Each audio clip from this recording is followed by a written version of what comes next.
à tous et bienvenue sur la Booksphère. Donc normalement dernière vidéo bilan lecture. Donc dernière fois que vous me voyez comme ceci pour vous montrer des livres, enfin pour vous parler de mes lectures.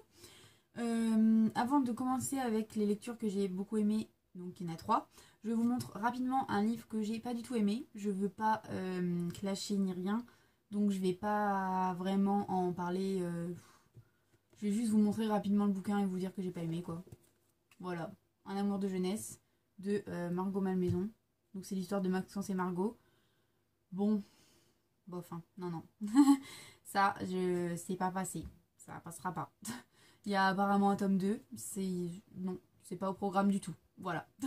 Donc je veux pas en dire du mal, vraiment. Donc je préfère juste vous dire que j'ai pas aimé et faites-vous votre propre avis. Mais si vous pouvez, si vous le trouvez juste d'occasion ou quoi, et qu'il est pas très cher, allez-y. Mais il vaut pas ces 14 €. Hein. Franchement, j'ai pas aimé. Voilà. Désolée. Chacun ses goûts. Sinon, j'ai lu Quantique Love de Sonia Fernandez Vidal. Et ça, c'était plus sympa déjà. J'ai beaucoup aimé. Donc c'était l'histoire de Leila qui est originaire de Séville et qui en fait va travailler un été au CERN de Genève. En fait, c'est un centre scientifique, là, je sais pas trop quoi. C'est un centre de... Je sais plus si... Un centre de recherche, voilà, scientifique. Et en fait, elle va travailler en tant que serveuse. Et j'ai vraiment beaucoup aimé parce que c'était super intéressant dans le sens où vous aviez des faits scientifiques. La lumière, là, moyen? Non? Attendez. Oui? Non? Bon bah non.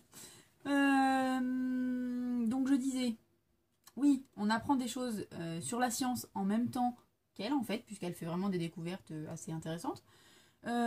C'est simple en fait comme bouquin, c'est simple comme histoire aussi, parce que bon, qui dit été dit amour et tout ça. C'est simple, c'est frais, ça change entre... Enfin ça change. C'est bourré de clichés, donc ça change pas vraiment de ce qu'on peut lire... mais en roman d'amour, je veux dire. Mais voilà, entre deux trucs un peu prise de tête, moi j'ai bien aimé. Vraiment. Donc j'ai mis une note de 3 sur 5. Des fois j'ai l'impression d'être méchante dans mes notes, genre j'ai bien aimé, oh là là, 3 sur 5. Mais en fait, pour moi, 3 c'est bien. Voilà. 5 sur 5, ça sera vraiment le coup de cœur, quoi. Vous êtes peut-être pas prêt d'en voir, je ne sais pas. Mais voilà, en tout cas 3 sur 5. C'était. Je vous dis jamais les éditions, je crois, dans les. Pour le moment, j'ai dit aucune édition. Mais ça, c'était chez Hachette. Voilà, collection Bloom. Normalement, vous l'avez vu dans un book haul. Donc, si ça vous dit, allez voir. Ensuite, encore Hachette collection Bloom. Mais cette fois, mon auteur préféré, Meg Cabot. Oui. Donc, j'ai lu Star Incognito de Meg Cabot. J'ai vraiment beaucoup aimé. En même temps, voilà, Meg Cabot. Pour moi, ça passe tout le temps. Enfin, presque.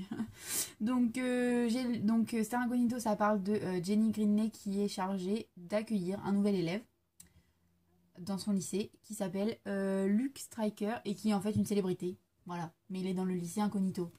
D'où le titre. Et donc, du coup, bah, on suit ses petites aventures. C'est marrant, c'est bien. C'est un peu comme Quantique Love, c'est pas prise de tête, donc ça fait plaisir à lire en fait. Entre des trucs qui sont un peu plus hard, sentimentalement parlant ou quoi, franchement, moi, j'ai vraiment bien aimé. Après, le dénouement de l'histoire est vraiment pas prévisible, quoi. C'était un peu inattendu pour moi, après peut-être que je suis trop naïve, mais c'était pas prévisible. Donc voilà, les personnages sont bien développés et tout ça, donc c'était vraiment sympa. Pareil, j'ai mis une note de 3 sur 5. Je trouvais ça cool. À vous de juger, si ça vous dit ou pas. Et dernier livre que j'ai lu, c'est Geek Girl de Holly Smale. Smale, je ne sais pas si c'est ça, mais ça sera ça pour le moment.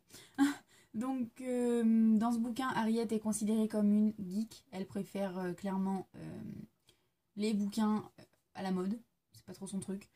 Jusqu'au jour où, manque de bol pour elle, ou plutôt tant mieux, j'ai envie de dire, je ne sais pas, elle se fait repérer par une agence de mannequins. là s'ensuit moult péripéties. C'est tellement drôle, enfin, le personnage de Harriet est juste trop marrant, j'ai vraiment beaucoup aimé. Comme tous les autres, enfin comme les deux autres bouquins que je vous ai montrés juste avant, c'est tout simple et tout frais et j'ai envie de vous dire foncez quoi, vous ennuierez pas parce qu'il se passe des trucs. C'est marrant, c'est voilà, c'est très bien. C'était chez Pocket Jeunesse, je l'ai eu à Noël. On s'attache très vite aussi à Harriet parce qu'on se dit merde, si moi ça m'arrivait, comment je réagirais quoi. Voilà. Après moi je me dis ça à tous les personnages de bouquins. Bah tiens, qu'est-ce que je ferais dans son cas à lui ou à elle quoi. Donc voilà, je lui ai mis une note de 3,5 sur 5. J'ai peut-être été un peu plus généreuse, je ne sais pas. Je n'ai pas de barème, voilà, j'y vais un peu au feeling. Est-ce que le bouquin il mérite telle ou telle note. Mais du coup j'y étais pour 3,5. Parce que j'ai un tout petit peu plus aimé que les deux autres. Vraiment à ça, hein, à 0,5 près. Donc voilà. J'espère que cette vidéo vous aura plu. Je parle vite, je dis beaucoup de bêtises. Je suis très simple dans les résumés comme dans mon avis. J'ai envie de vous donner envie de les lire, mais j'ai pas non plus envie de vous spoiler ou d'être trop longue et trop chiante à vous parler de ces bouquins. Donc voilà, j'espère que la simplicité vous plaît. Donc je vous dis à bientôt pour une prochaine vidéo. Et vous, dites-moi ce que vous lisez, ce que vous avez aimé, si ce que je lis vous plaît. Bye bye!